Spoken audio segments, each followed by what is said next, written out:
So it's been a very busy week on Brexit, and we're now getting close to what is called the Endgame. So what is the weekend going to look like on this front? Let's talk to Juliana Olayinka, my colleague at our London studios. Juliana, I hope you were able to grab some sleep from this all-night, nail-biting Brexit Endgame, as CNBC Europe puts it. Where are we at the moment? What's going to happen this weekend? You're the one who's going to get really busy. So who are we following from today through to Sunday?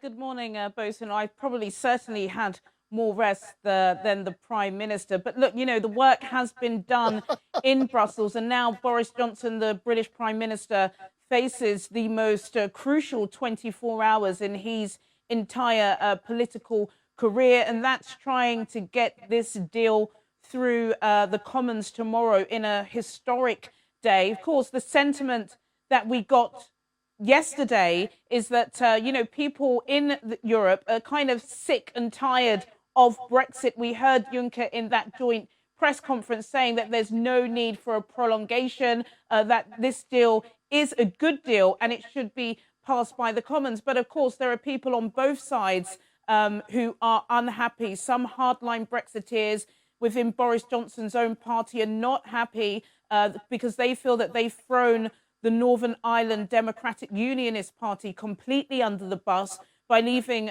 most of their trade deal within the EU. Of course, we heard Labour saying that they think it's a bad deal, a deal worse than the deal that Theresa May failed to get through Parliament 3 times. So it's a numbers game. The only thing that Boris Johnson does have on his side, that Labour is pretty split at the moment, and there are lots of Labour backbenchers, the MPs that represent constituents outside of London in the north of these countries, and those constituencies, those towns voted to leave the EU. So if these Labour MPs do not want to upset their voters, they will have to back Boris Johnson's deal tomorrow.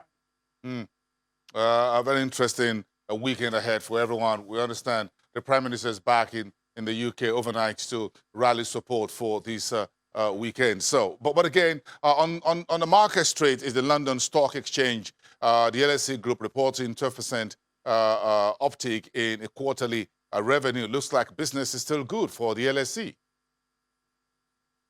Business is still good for the LSE, and not just the LSE.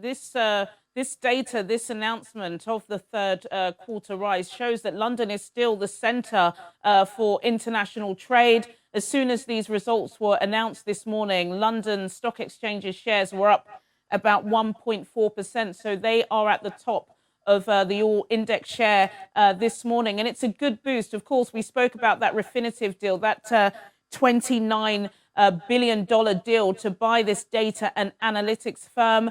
The vote with shareholders going forward is going to be taking place on November. So this definitely gives their chief executive officers a boost to say, look, even in all of this Brexit drama, even though there has been so much uncertainty about London, we still remain the best stock exchange in the world. And of course, even though that Hong Kong unsolicited bid failed, these shares at the moment showing that, they're trading much higher than expectations is a good all-round story for the LSE and London, particularly as it's been a tumultuous economic quarter here. Yes, you have a bit more questions to answer around why is the LSE Group CFO Warren leaving if the numbers are looking good. They said a lot more. I'm sure you'll share with Oyebisi Adebayo at 1:30 in the afternoon. Thank you so much, Juliana. See you at 1:30 on Business Incorporated, my colleague from our London studios.